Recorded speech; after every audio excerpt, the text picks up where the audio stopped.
Yan. Good morning. Good morning. Good morning. Good morning. Let's just hope that the internet is not gonna be too bad. Maraming salamat again sa lahat ng mga naghintay kagabi. But sadly, hindi natuloy yung discussion natin with Sir Ronald Llamas dahil mukhang maraming mga pangyayari behind the scenes. Wala akong sinasabi. But alam naman natin si Sir Ronald ay involved on many, many fronts for the good reasons. For good reasons. But I would say the good reason also in the sense that we need to do something decisive ukol dito sa issue ng impeachment ni Sara Duterte. Dapat talaga magkaroon ng pananagutan sa lahat ng mga abuso na nangyari nung panahon ni Digong, pagdating sa extrajudicial killings, pagdating sa lahat ng mga kababalaghan na alam natin at this point in time. And of course, if you want to talk about billions. Let's talk about billions of confidential fund of Sara Duterte throughout her years as a mayor of Davao. Let's talk about billions of dollars potentially of anomalies in government expenditure nung panahon ni Digong during the COVID crisis. So actually kahapon we had very interesting back and forth with Prof. Cello Magno, which went exactly as I expected. You know, very constructive, very substantive, and very much forward-looking. So shout out also, thank you to Bicol University, to Howard Tuangchi, our good friend dito sa Bicol, for arranging talks. Actually, we had two talks. Unfortunately, the one that some of you got the chance to watch on Facebook with not very good audio kasi yung audio nila parang pang ano pang sayawan pang concert yata yung mga kaya may upload natin yung sarili kong speech. Ang pangpasok ko, nilagay ko yung Brother Louie. Medyo pang music. The one in the morning actually was very nice kasi yung morning, so essentially twice kami nagsama ni Cello. In the morning also we had a conversation together. This was before dozens, I don't know, 100 or something, mga pare, mga kasama sa diocese. That one was in a much more quiet room, but I either I was absent-minded or something kasi parang parati maaga tayo gumigising for flights, for everything. Or perhaps also a part of me was not sure if everyone's comfortable for that to be on the record. But that was also a very fascinating discussion. Sabi ko nga siguro, now that I have contact of Cello and we got to know each other, siguro in the near future we can arrange something in person with Cesar Ronald, with Cello. As I always said, I'm more than happy always to collaborate with folks and friends. Obviously, there were slight differences in terms of emphasis. I won't say stance. I think very similar in stance namin ni Chelo on a range of issues. My emphasis lang siguro was pagdating sa issue ng corruption. You know, corruption per se doesn't explain everything. It's certain types of corruption which are worse. Grand theft versus access corruption. So, you know, I always cite some of the fascinating new works by economists and political economists, including Yuan Wen, on her work on Gilded Age of China and how China escaped the poverty trap. So there were some technical differences on some of the literature on economics and development, but overall, I think very similar yung stance namin on a full range of issues. Again, ako naman in the spirit, of course, of transparency, in the spirit of pluralism and healthy discussion, pinag-usapan din namin ng mga other things. Pinag-usapan din namin itong, strategy. The question of strategy. What should we do pagdating dito sa mga kababalaghan sa ilalim ng kasalukuyan na administrasyon, right? In ways na hindi sasakyan or aabusuhin or i-hijack ng mga DDS, right? Kasi kitang-kita natin na desperado na talagang mga DDS, desperado na talagang kampo ni Sara Duterte to push back against any kind of accountability. Now, I'm sure our friends at the INC can speak for themselves, but whatever that rally was for, what is clear to me is that SMNI, DDS, Pro-Sara camp, all of those people are trying to make Everest mountains out of it in order to intimidate people against pushing ahead with any sorts of accountability, right? In order to intimidate people against calling for any kind of justice, no, dun sa mga alleged crimes and alleged anomalies sa ilalim ng mga Dutertes, no. So these are the things that we have to we have to keep in mind. Um, so that's why nung isang araw, unfortunately, the internet here is not as reliable as I would have loved to. And I think some of it has to do with the very bad weather here. Grabe yung ulan kanina at kahapon. Um, that's why I said yung numbers matter eh. Kasi parating sinasabi ng mga kaibigan natin dyan na 1.5 million daw nag-attend.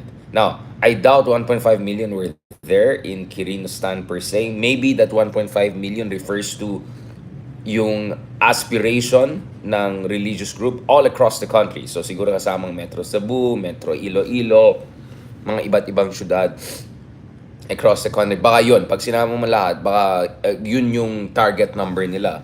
But based on some of the mathematical calculation, kasi pwede mo i-calculate yan eh, yung per square meter to person ratio and then yung buong size ng Quirino, many people will say that the maximum size that you can look at is is probably 500,000. So yung 1.5 million could look a little bit far-fetched for some people. Anyways, ako rin naman, for me it matters it was if it were 1 million Korean stan or 1.5 million Korean stan, because obviously first of all we want to make sure everything is accurate and not exaggerated, but also because if you look at the DDS camp, right, narrative, ang point nila is sila lang nakakapag-mobilize na ganyang kalaking support base.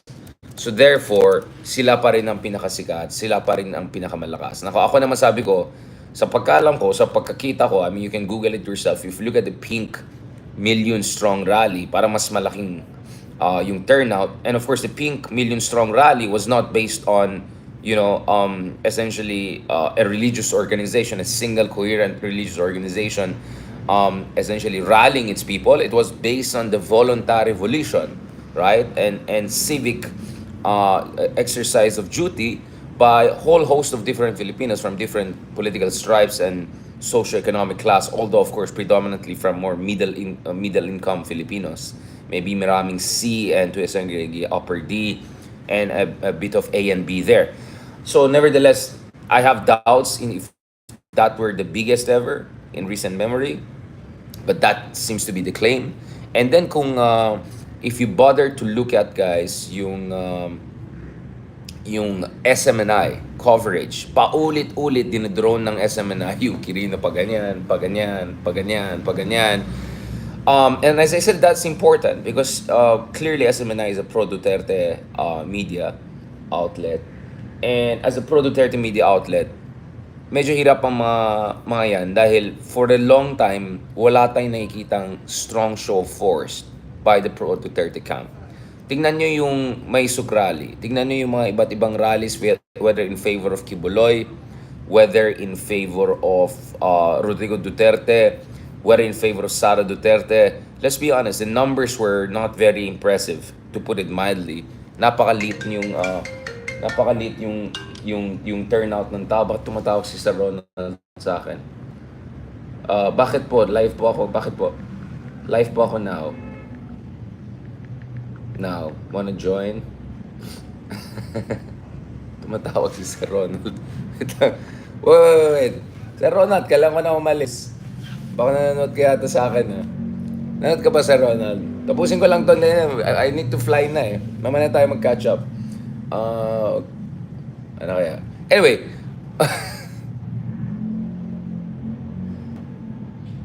Wait lang, ha? Baka mamaya importante yan. Sir Ronald, nasa live. Okay. Yes po. Yes po. By the way, bukas guys, magano to. Bukas bukas magla-live kami with Sir Ronald and Boss Walden also. And then let's see what else we can also arrange. Anyways, balikan natin to. Talaga to Sir Ronaldo. Dinidisturbo yung meta na hindi nga tayo nagmeta kagabi dahil sa kanya, tapos natawag pa, sisirain pa yun. Nawala na yung momentum ko. Balikan natin to. That's where for me the number things matter. Kasi desperado na talaga ang mga pro Sara Duterte camp to really show force, no? And since yung meeting the Advance and Digong nung for 2016 elections, they were never able to muster a significant number of people. So that's why it matters yung number of people that came out. Anyway, um, today's discussion, very shortly because I have to leave na, was not supposed to be about the Dutertes and Marcoses per se, but in a way, ang gusto ko lang sabihin ngayon is, I absolutely agree with Chelo na ang kailangan din natin bantayan dito is sana hindi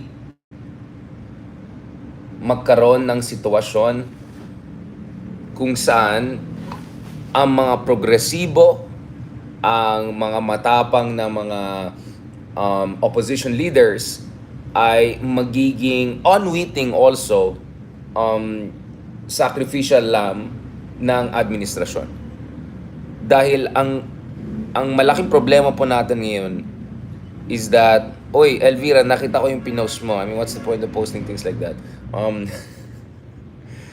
Ang point ko kasi dito is, agree ako parang, tingnan mo, Akbayan ang nagsampa ng impeachment kay Sara Duterte, Leila de Lima and Senator Trillanes ay front and center dito sa mga testimonies, Quadcom, Senate, in the case of Leila de Lima, both Senate and Quadcom.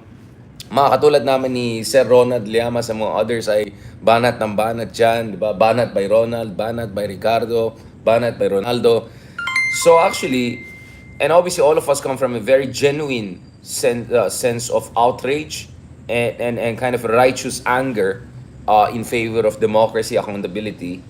But ang problema kasi dito is yung mga trapo at yung mga kasama ng administrasyon ay hindi pa rin gumagalaw. Sa pagkaalam natin, dili-daling pa rin sila. So that means either lack of political will, meaning takot sila to take on sa Duterte, kaya hinahayaan na lang nila yung mga progresibo na matapang to take the charge, and mahina sila mag-negotiate behind the scenes because of course if you want to get the numbers also in the Senate, because if ever gumalaw ito sa Kongreso, Senate ang issue, then siguro mahina sila mag-negotiate behind the scenes. So it could be a combination of lack of political will but also lack of political skills. And one would even say perhaps also lack of political authority. And ito yung parati ko sinasabi, ang problema natin sa ilalim ni BBM ngayon is wala tayong center of gravity. There's a lack of decisive leadership at the very top. And more importantly, the man on the top doesn't have a kind of a Bongo or Ronald Llamas to get things going, because both Pinoy and of course Duterte had their own consigliere. No offense kay Ronald if I'm calling him kind of like, but like a kind of a apparatchik who get things done, and a spokesman, an effective spokesman, right, who could make sure na strategic, impactful and consistent and coherent enough, not perfectly but coherent enough yung communications na galing sa pinakataas. And these are the elements we have not been seeing. In fairness to the Office of yung Presidential Communications, ang ganda ng mga kanilang press releases, speeches na hinahanda kay BBM for international audience. But I'm talking about this issue of the Dutertes. And I'm talking about domestic politics. Sa tingin ko, wala pa. Hindi pa rin nandyan sa level na yan. Alright? Now, going back to this, guys,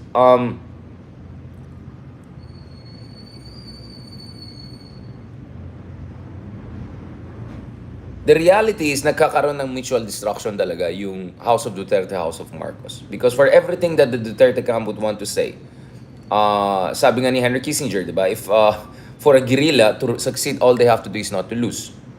So the Duterte so far are winning it from a guerrilla tactics point of view. But the reality is that they're just a guerrilla. Wala na silang resources, mahihirapan sila sa 2025 elections, baka si Bongo lang manalo. And they're gonna have multiple Damocles swords hanging over them, ICC, Quadcom, NBI, whatever, because BBM will still be around theoretically at least for quite some time. So hindi magiging pro Duterte yung constitution or yung composition ng darating na Senado or Kongreso. Now, that doesn't mean they'll necessarily be independent or pro BBM. But the point is, mahina pa rin ng mga Dutertes heading into 2025 elections. Now, in the meantime, while Sara Duterte's numbers are going down, BBM's numbers are also very low. So I actually, in a way, na-expose ang budol. Hindi lang budol ng mga Dutertes, pero yung budol na 20 pesos na bigas kada kilo. Kamusta naman dyan? Not to mention what many see as lack of decisive leadership. Now, all of this is in light of my our I think our fair recognition na in fairness pagdating sa foreign policy, maayos yung ginagawa ng kasalukuyan na administration. But I'm talking about domestic politics, accountability issues like that. So dapat, para sa akin, and this is where na-appreciate ko yung back and forth natin. Back and forth not in terms of debate, but back and forth in terms of building on each other's argument. What I appreciated with our at least two panel talks together with Chelo is that yes, mahalaga na yung opposition na nagka-question dito sa budget ni BBM, dapat siguraduhin nila na hindi sila i-hijack, hindi i-hijack yung momentum nila, hindi hijack yung mensahe nila ng mga DDS camp. At the same time, right, at the same time, dapat mag-ingat din yung kabila, meaning yung mga ibang progresibo at saka mga genuine opposition folks who are also going after Duterte's in a sense that sana hindi mangyari dito na sila lang ang taga-attack and then yung taga-administration sa mga trapos walang ginagawa. Alright? So this is a double challenge. So dapat hindi magpagamit ang opposition by either side. Very, very important yun. And I think that's really what I appreciate with our discussion with Chelo yesterday, right? Kaya nga sobrang exhausted din ako. That was a very intense conversation back, not only with them, but also with great folks here in Bicol. Nevertheless, what I want to say here is that the future looks bright. Team Kabutihan, Team Liwanag, whatever you want to call it. I would say Team Kabutihan na lang kasi kadiliman at kasamaan. Pero medyo liwanag ang potentially ang political future for the opposition because I mean if you look at it, habang nag-mutual destruction yung dalawa, steady pa rin yung mga ibang top opposition leaders. Leni Robredo was absolutely the comeback queen last year. Amazing the way everyone wanted to pay respects to her. Even Mark Oleta, Robin Hood Padilla, people on the side of the admin, BBM himself, Sara Duterte. That just shows the center of gravity pa rin si Leni in terms of national politics, even if she's not even running for a national position yet. At the same time, Risa Ontiveros really for me was the breakout star of 2024, and who knows, she could continue to be, knock on the wood, the breakout star of 2025, 2026. This is not bias. This is not partisanship. For heaven's sake, kumpara mo naman yung performance ni Risa Ontiveros, yung tapang ni Risa Ontiveros, dyan sa mga ibang senador, di ba? Among other people. So kung bitter lang kayo dahil yung mga champions yun na senador, purong lang, ganyan lang sa bigote, or bato-bato pick lang, hindi ko na problema yan. And then of course, heading to 2025 elections, hindi imposible na both Shell Jokno and Leila de Lima might make it to the Congress. All right, that's very important. All right, that's very important. All right. And then Kiko is very much competitive. In at least one or two surveys, nakita natin na si Kiko Pangilinan has a good chance of entering at least yung mga number 10 to 12. So kung magkaroon ng mga last minute, 11th minute na massive mobilization ng pink movement, Kiko is very much in a good position. But guess what? Even BAM could be in a very good position. If not top 12, at least top 15 or something like that. And that could put him in a position to run for even a higher position. I mean, we're hearing a lot of combinations. BAM Leni 2028, Risa Leni 2028. As I said, there's always the option of if Leni doesn't run, if BAM doesn't run, Risa Rafi 2028. There's so many options that we can look at whereby at least isa sa mga top positions ng gobyerno ay mapunta sa mga matitino or team kabutihan sa susunod na election. Something that we have not been having for a very long time. Now, imagine if Chel Jokno and Leila de Lima ay nandyan sa Kongreso. Imagine the quality of hearings. Daming tuwan-tuwa sa Quadcom. Diba? Daming tuwan-tuwa sa Quadcom. Imagine if you have something like a supercom, or supracom, or whatever you want to call it, kung saan Andyan na rin sila Chel Jokno, andyan na rin sila Leila de Lima. Ace-level lawyers, ace-level progressives, and ace-level fiscalizers ng mga Dutertes. That would be the next level thing. Ayan, madami na naman react dyan sa Tulfo element na yan. Guys, I'm just telling you, at some point, if your options are Sara Duterte, Martin Romualdez, and Rafi Tulfo, actually Rafi Tulfo is not the worst person for Risa to team up with. But, as I said, I'm not ruling out Leni running for presidency in 2028, and a part of me is not sure yet. I still have to see no more numbers before feeling na Risa herself could go all the way for the presidency. Right? Again, we're looking at the actual numbers here.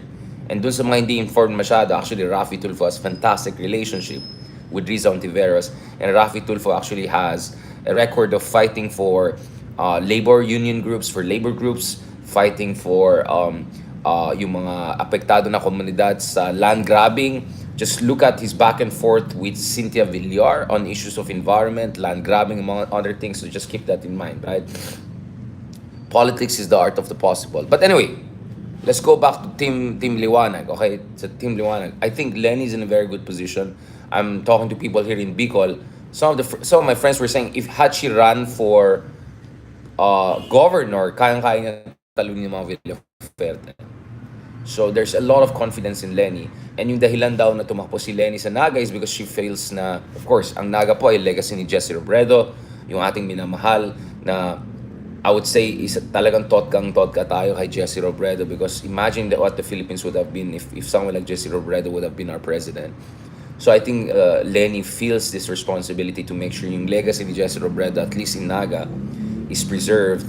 And mukhang disappointed siguro sila dun sa pamamalakad ng Naga sa ilalim ng papaalis na administration. If current trend lines stand, no? And if you look at Leni, hindi lang si Leni, but she has a whole team. Essentially, make Naga great again team, right? Or save Naga team. Kung titignan mo yung kanyang vice mayoral candidate, kung titignan mo yung kanyang councilor slate, lahat yan ay napakatalinong mga tao, napakabuting mga tao. Talagang Team Liwanag. Team Liwanag Naga talaga. Masasabi talaga natin. Now, of course, bitter na naman itong mga ka-DDS natin, ng mga ka-loyalist natin. Sasabihin naman nila, self-proclaim kayo. Ayan, sige. Okay, sige, tingnan natin. Okay, tingnan natin, okay. Ano yung confidential fund ni Leni Robredo? Ano po ang educational achievements ni Leni Robredo? Anong confidential fund ni Sara? Anong confidential fund ni BBM? Anong mga achievements nila sa buhay nila aside from being mga anak ng mga dating presidente na authoritarian? Right? You see, Leni learned the ropes from someone like Jesse Robredo. What about BBM and Sara? Who did they learn leadership skills from? Right? So, sorry talaga, huwag kayong mag-bitter, di ba? Kasi for everything you wanna say against Leni or Risa and all, tingnan man natin ang achievements nila. On paper, ano po ang achievement ni Sara Duterte? Honestly, educationally, what is her achievement? You tell me, what is her achievement educationally on herself? Right? Yung iba pa nga, pinagtatawanan pa si Leni dahil dun sa bar exam niya na ilulit. Okay, saan nag-graduate si ano? You see what I'm saying? If you want to play that game, then let's play that game, right? Si Leni nag-graduate sa UP School of Economics. Hindi Pichugin na school yan. Alright? Saan nag-ano si Sara? Si BBM, nag-graduate ba? Sa dami nilang pera? Sa dami nilang pera nila Sara at saka ni BBM, ano bang mga achievements nila sa buhay nila? Personal achievements nila. Sige, sabihin natin, okay, wag tayo maging elitista, intellectual. Okay, ano ang achievements nila when it comes to accountability, transparency, and all? Ilang beses sinabi ng COA na napakagandang performance ni Sara Duterte kumpara sa ilang beses sinabi ng COA na napaka-transparent ang performance ni Leni Robredo as Vice President? Sige, tingnan natin. Ano ang mga awards na napanalo ng Davao? Hindi yung mga SMNI style awards. Yung mga legit awards, whether Lawag or Davao, kumpara sa Jesse Robredo's Naga. How many international journal articles mention Naga versus as a good governance model? I can show you. I've seen articles written by others about the Jesse Robredo model in by foreigners as a kind of a model of local government good governance. Ilan pong nag-cite ng Davao or Lawag as a world-class model of good governance?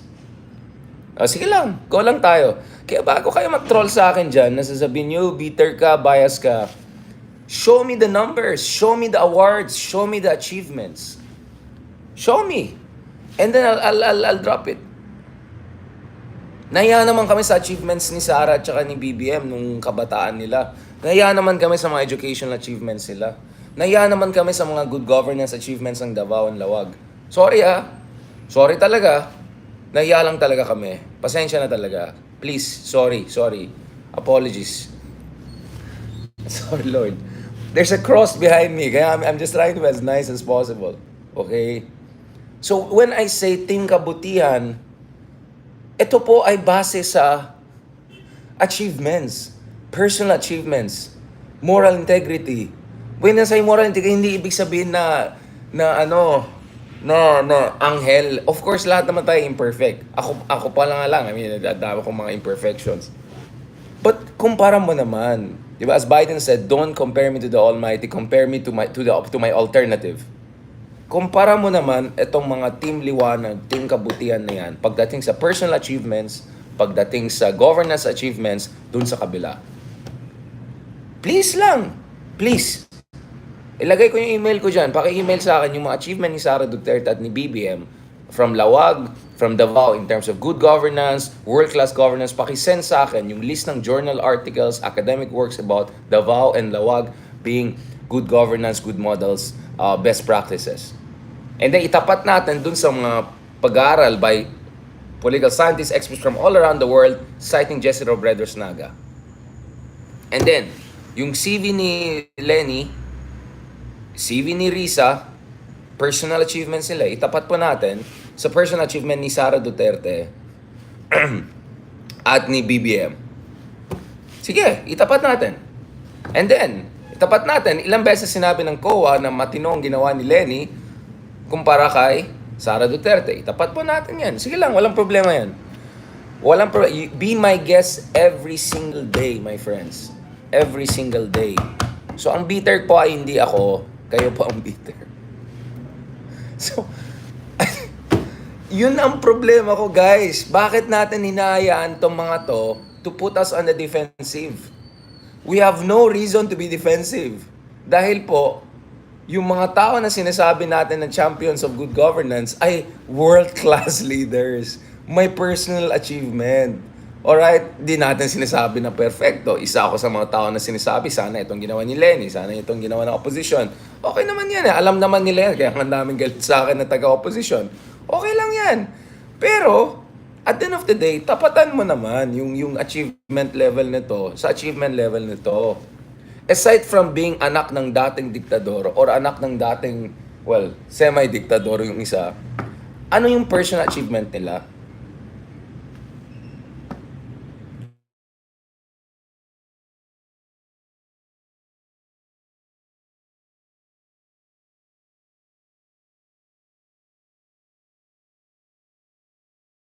Ever ended up in any serious position at all kung hindi siya anak ni Digong at tumakbo right after president yung tatay niya? Would someone like BBM even make it to a... Okay na, tama na. Magpakabait na tayo. Okay guys, I need to go na. Yan, dami naman naghanap sa atin. Thank you very much guys. Maraming salamat sa inyong pagmamahal at suporta. Ito yung pinakamaaga natin na... Actually, I was thinking 6 a.m. pa lang. Pero siguro, sobrang maaga siguro. At inisip ko rin yung mga followers natin from mga iba't ibang lugar sa mundo, by mga time zone. So I thought this could be a time zone that could work. So I think, it should be 9 p.m.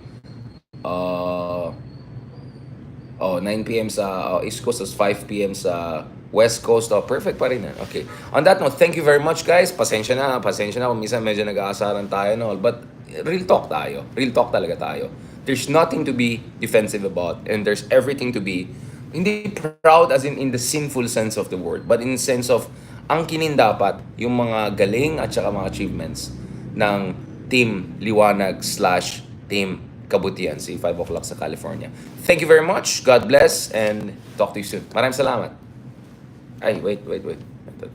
Ayusin natin. Salamat guys. Talk to you soon.